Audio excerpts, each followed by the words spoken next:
Hello, नमस्ते, राम राम। मेरे YouTube channel nurture your destination में आप लोग का फिर से स्वागत है। हम लोगों का जो क्वेश्चन गलत हो रहा है वो कुछ प्रशासन से रिलेटेड क्वेश्चन पूछे जा रहे हैं, जो प्राचीन इतिहास में अधिकारियों के नाम पूछ ले रहे हैं, वो गलत हो जा रहे हैं। कभी कभी जो शिलालेख वगैरह पूछा जाता है अशोक का, उसमें से गलत हो जाते हैं। तो हमारे आते हुए क्वेश्चन जो है गलत हो जाते हैं, जिससे हमारी संभावना जो है सिलेक्शन की कम हो जाती है। तो हमारा मेन फोकस इसी पे है कि हमारे आते हुए क्वेश्चन गलत ना हो, उनको हम लोग जो है 5 से 10 मिनट के अंदर रिवीजन करके अपने क्वेश्चन को सही करने की संभावना बढ़ा लें। ठीक है, आज हम लोग जो है इस वीडियो में देखेंगे अशोक के शिलालेख से रिलेटेड जितने क्वेश्चन पूछे जा चुके हैं और जिनके आने की संभावना है, उन सबको हम लोग यहाँ पे देखेंगे। ठीक है, तो अशोक के शिलालेख।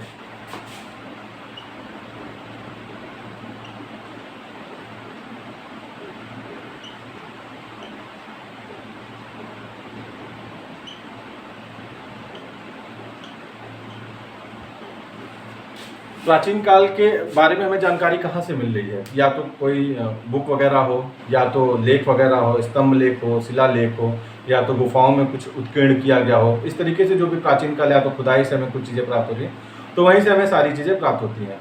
जो मौर्य काल का है, अशोक के बारे में हमें सबसे ज़्यादा जानकारी कहाँ से प्राप्त हो रही है? जो स्तंभ लेख उसके द्वारा बनाए गए, शिला लेख बनाए गए, गुहा लेख बनाए गए हैं, वहाँ से हमें इसके बारे में सबसे ज़्यादा जानकारी प्राप्त हो रही है। इसमें से क्वेश्चन क्या क्या पूछता है वो हम लोग देखेंगे, और जो क्वेश्चन बनने की संभावना है वो भी देखेंगे। पहला क्वेश्चन यही पूछता है कि अशोक के जो है स्तंभ लेख में किस किस भाषा में है? तो अशोक के स्तंभ लेख और स्तंभ लेख जो है वो केवल ब्राह्मी लिपि में है,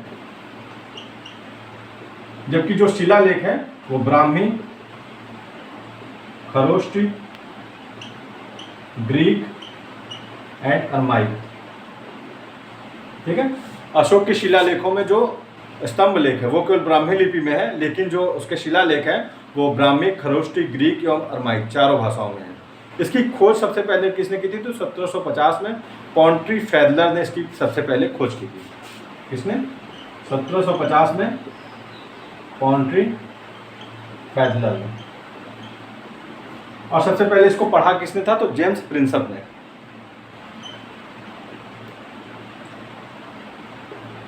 यही क्वेश्चन पूछ चुका है कि सबसे पहले पढ़ा किसने था अशोक के शिलालेखों को? तो जेम्स प्रिंसप ने सबसे पहले अशोक के शिलालेखों को पढ़ा था। ये क्वेश्चन अभी तक नहीं पूछा, लेकिन पूछ सकता है कि अशोक के शिलालेखों की सबसे पहले खोज किसने की थी? तो पॉन्ट्री फैदलर ने, जबकि पढ़ा सबसे पहले था तो जेम्स प्रिंसप ने। ठीक है, इसको याद रखिएगा।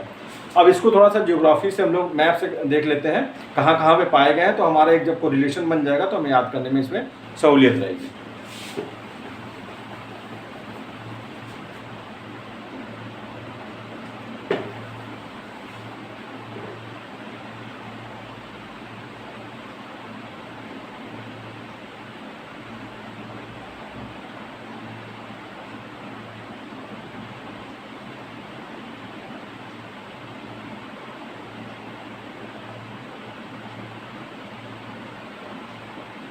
ठीक है, देखते हैं कहाँ कहाँ से। सबसे पहले जो है उत्तराखंड से स्टार्ट करते हैं। तो उत्तराखंड में जो अभिलेख था वो था कालची।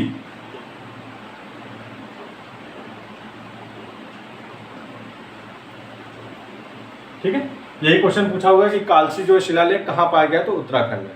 उसके बाद नीचे आ जाइए, उत्तर प्रदेश में, उत्तराखंड के नीचे तो अहरौरा। फिर नीचे आपके बिहार आ जाएगा सासाराम, उड़ीसा आ जाएगा धौली। इधर आ जाइए कर्नाटक। कर्नाटक में कौन सा है? कनगनहल्ली और मास्की। एमपी में आ जाइए गुर्जरा। महाराष्ट्र में आ जाइए सोपारा। गुजरात में आ जाइए गिरनार। राजस्थान में आ जाइए भब्रू। ठीक है, ये सारे जो है इंपॉर्टेंट शिलालेख हैं जो उसके पाए गए हैं। अब क्वेश्चन कहाँ कहाँ से बनते हैं वो हम लोग देख लेते हैं। तो पहला तो यही कि कालसी जो शिलालेख कहाँ पाया गया? तो वो उत्तराखंड में पाया गया। ठीक है, उत्तराखंड। और औरा कहाँ पाया गया है? तो यूपी में। इसमें इंपॉर्टेंट चीज़ क्या है कि इसी में सबसे पहले बताया गया है कि जो अशोक था वो किसका अनुयायी था? बौद्ध का। अरौरा शिलालेख में ही बताया गया है कि जो अशोक थे वो बौद्ध के अनुयायी थे। ये कहाँ पाया गया? यूपी में।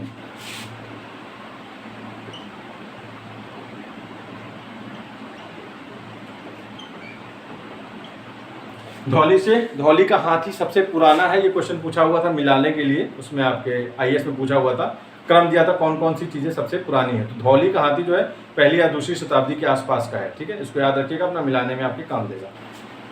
कंगनहल्ली जो है, कंगनहल्ली का जो अभिलेख है उसमें रणौ अशोक या राजा अशोक का नाम सबसे पहले कहाँ लिखा गया है, तो रणौ अशोक पूछा हुआ है, ये कहाँ पे किस अभिलेख में पाया जाता है। तो जो कंगनहल्ली कर्नाटक का शिलालेख है उसी में रणौ अशोक या तो राजा अशोक का नाम और मूर्ति बनाई हुई उसमें मिलती है। कहाँ पे, कंगनहल्ली में, रणौ अशोक,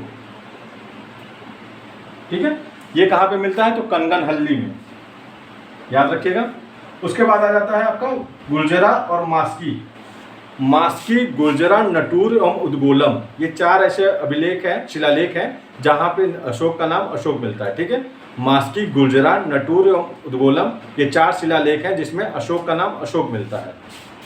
मास्की, गुर्जरा, नटूर एंड उद्गोलम, अशोक, ठीक है, इन चारों में अशोक का नाम अशोक मिलता है। मास्की आपका कहाँ पे है, कर्नाटक में, गुर्जरा आपका बेतिया बिहार, उसमें एमपी में है, ठीक है। मास्की कहाँ पे है आपका, कर्नाटक में, गुर्जरा कहाँ पे है आपका, एमपी में है, नटूर और उद्गोलम, इन चारों में ही आपका अशोक नाम मिलता है। पुराणों में अशोक को क्या कहा गया है, अशोक वर्धन।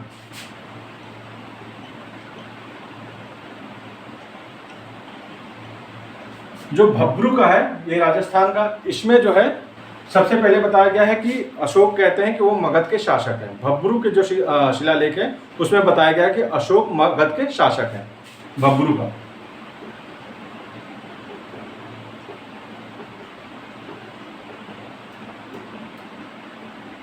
ठीक है, तो ये 4-5 आपके इंपॉर्टेंट है। एक तो आपका पहला हो जाता है मास्की, गुर्जरा, नटूर एवं उद्गोलम, ये चारों जो शिलालेख है इसमें अशोक का नाम अशोक मिलता है। उसके बाद आ जाता है आपका कंगनहल्ली कर्नाटक का, जिसमें रणौ अशोक नाम मिलता है। फिर आ जाता है भब्रू के शिलालेख में क्या मिलता है कि अशोक मगध के राजा थे। उसके बाद आपका आ जाता है एक और कौन सा बचता है, अरोरा के शिलालेख में बताया गया कि बौद्ध के अनुयायी थे अशोक। ठीक है, 4 इंपॉर्टेंट है जो आपका मास्की, गुर्जरा, नटूर, उद्गोलम में आपका अशोक नाम मिलता है। उसके बाद कंगनहल्ली में रणौ अशोक या तो राजा अशोक नाम मिलता है। भब्रू जो कि राजस्थान में है उसमें बताया गया कि अशोक मगध के राजा थे। और जो आपका अरोरा अभिलेख है, शिलालेख है, जो आपका वहाँ पे यूपी में पाया गया है, उसमें बताया गया है कि अशोक जो है बौद्ध के अनुयायी थे। ये चारों आपके हैं। अब इसमें और क्या क्या पूछता है वो देख लेते हैं।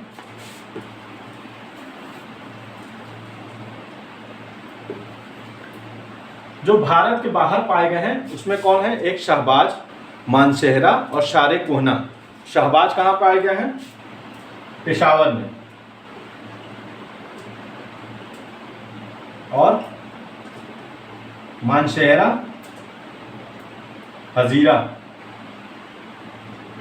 हजारा, ठीक है, और ये आपका पेशावर। ये दोनों किस लिपि में है, ये दोनों खरोष्ठ लिपि में। शहबाज और मानसेहरा जो पाकिस्तान में पाए गए हैं वो किस लिपि में, खरोष्ठ लिपि में। खरोष्ठ लिपि कैसे लिखी जाती है, दाएं से बाएं की ओर, ऐसे जैसे उर्दू लिखा जाता है, इधर से दाएं से बाएं की ओर। ठीक है, खरोष्ठ लिपि कैसे लिखी जाती है, दाएं से बाएं की ओर लिखी जाती है। तो शहबाजगढ़ी और मानसेहरा का जो शिलालेख है, जो कि शहबाजगढ़ी कहाँ से मिलता है, पाकिस्तान से मिलता है, पेशावर में, और मानसेहरा भी आपका पाकिस्तान मिलता है। ये दोनों खरोष्ठ लिपि में है। और जो अफगानिस्तान के पास मिलता है शारे कोहना, ये किस लिपि में, ग्रीक एंड अरमाइक। ठीक है, तो 4 लिपियां हैं अशोक की शिलालेख की, ब्राह्मी, खरोष्ठी, ग्रीक एवं अरमाइक। जो इंडियन के शिलालेख हैं वो सारे आपके ब्राह्मी में हैं। जो पाकिस्तान का शहबाज एवं मानसेहरा है वो आपका खरोष्ठ लिपि में है। जो अफगानिस्तान का शारे कोहना है वो आपका ग्रीक एवं अरमाइक लिपि में है। ठीक है, ये अशोक के शिलालेख से जितने भी इंपॉर्टेंट क्वेश्चन थे वो हम लोगों ने देख लिया। और उसमें क्या पूछता है, उसमें जैसे जो इतने उसके 14 शिलालेख सबसे इंपॉर्टेंट है जिसमें अलग अलग बातें की गई। अभी तो क्वेश्चन जो पूछे हैं वो यही पूछा है कि किस, पहला तो ये क्वेश्चन पूछा गया है यूपीपीसीएस में कि किस शिलालेख में दक्षिण भारत के राज्यों की बात कही गई है या दक्षिण भारतीय राज्यों का वर्णन किया गया है। तो दूसरे और 13वें शिलालेख में संगम साहित्य का वर्णन है जिसमें दक्षिण भारतीय राज्यों का वर्णन।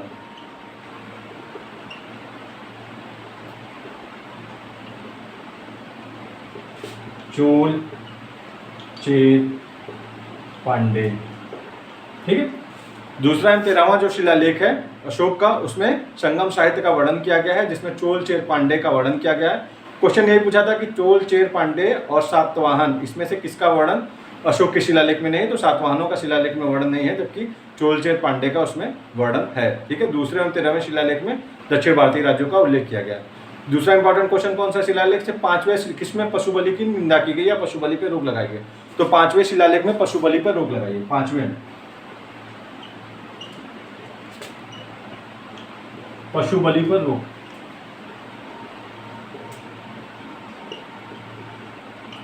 कलिंग के बारे में, कलिंग विजय के बारे में किसमें वर्णन किया गया है, तो 13वें शिलालेख में, जिसके बाद उस अशोक का हृदय परिवर्तन हो गया था।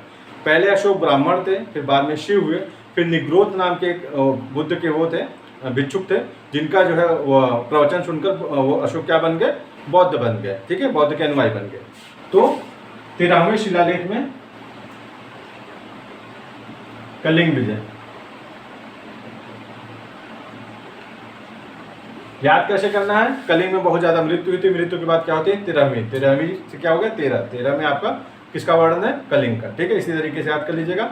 मृत्यु हुई, मृत्यु के बाद 13वीं होती है, 13वीं का वर्णन तो इसमें किसमें है, कलिंग में ही सबसे ज्यादा मृत्यु हुई थी, तो 13वें शिलालेख में आपका कलिंग का वर्णन है। इसके अलावा क्या पूछता है, जो चौथा शिलालेख है उसमें क्या कहा गया है, बहरी घोष की जगह धम्म घोष की व्याख्या की गई है। 5वें में धर्म महामात्रों की नियुक्ति की भी बात की गई है।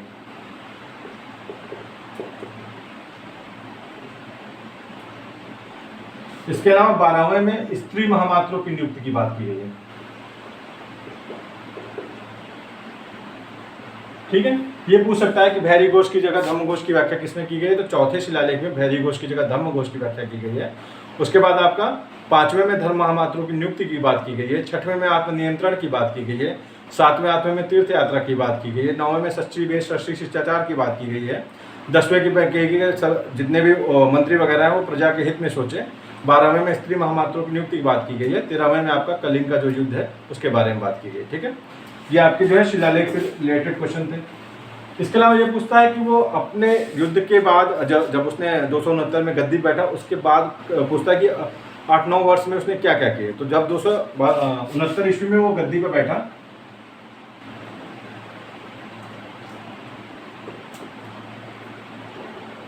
उसी के 8 वर्ष पश्चात उसने युद्ध किया। कौन सा, कलिंग का, ईसापुर में। तो 261 ईसापुर में कलिंग युद्ध।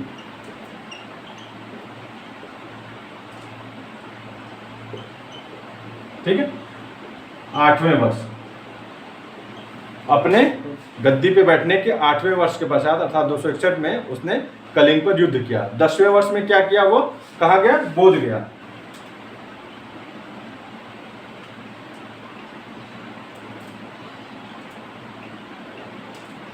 बीसवें वर्ष में कहा गया, लुम्बिनी।